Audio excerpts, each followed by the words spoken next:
ನಮಗೆ ಜಾತಿ ನಿಂದನೆ ಮಾಡ್ಬಿಟ್ರು ನಮಗೆ ಅಂತ ಹೇಳ್ಬಿಟ್ಟು ಕೊಟ್ರೆ ಅಟ್ರಾಸಿಟಿ ಕೇಸ್ ಫೈಲ್ ಮಾಡೋಂಗಿಲ್ಲ. ಮತ್ತೆ ಇನ್ಯಾರೋ ಒಂದು ಕಮಿಟಿನವರು ಬಂದು ಹೇಳ್ಬಿಟ್ರು ಪ್ರಚಾರ ಹಾಕ್ಬಿಟ್ರು ಅಂತ ಹೇಳಿ ಮಾಡುವ ಆಗಿಲ್ಲ. ಯಾಕೆ ಅಂತ ಹೇಳಿದ್ರೆ ಪ್ರತಿಯೊಬ್ಬನಿಗೂ ಸ್ವತಂತ್ರವಾಗಿ ಬದುಕುವ ಹಕ್ಕು ನಮ್ಮ ದೇಶದಲ್ಲಿ ಇದೆ.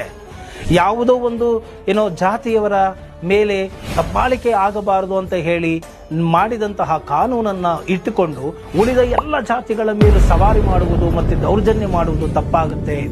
ಆದ್ದರಿಂದ ಇಂತಹ ಒಂದು ಕಾನೂನು ಬಂದಿದೆ. ಸೊ ಆದ್ದರಿಂದ ಎಚ್ಚರಿಕೆ ಇರಲಿ. ಸುಮ್ಮನೆ ಸುಳ್ಳು ದೂರುಗಳನ್ನು ಕೊಡೋದು ಮತ್ತೆ ಒಬ್ಬರ ಮೇಲೆ ದೂರು ದಾಖಲೆಗಳನ್ನು ಮಾಡಿದ್ದೆ ಆದಲ್ಲಿ ನೀವೇನಾದರೂ ರುಜುವಾತು ಮಾಡೋದಿಕ್ಕೆ ನಿಮ್ಮ ಕೈನಲ್ಲಿ ಆಗಲಿಲ್ಲ ಅಂತ ಹೇಳಿದ್ರೆ ಅವರು ಯಾವ ಒಂದು ಹಂತದಲ್ಲಿ ಇರ್ತಾರೆ, ಆರೋಪವನ್ನು ಹೊಂದವರು, ಅವರ ಬೆಲೆ ಏನು, ಅವರ ಡಿಗ್ನಿಟಿ ಏನು, ಮತ್ತೆ ಅವರು ಎಷ್ಟು ಮಾನನಷ್ಟ ಮೊಕದ್ದಮೆಗೆ ಅವರು ಹಾಕಬಹುದು ಅಷ್ಟನ್ನು ಕೂಡ ನೀವು ಕಟ್ಟಬೇಕಾಗುತ್ತೆ. ಮತ್ತೆ ಇದು ಕ್ರಿಮಿನಲ್ ಡಿಫಮೇಷನ್ ಕೂಡ ಇದೆ.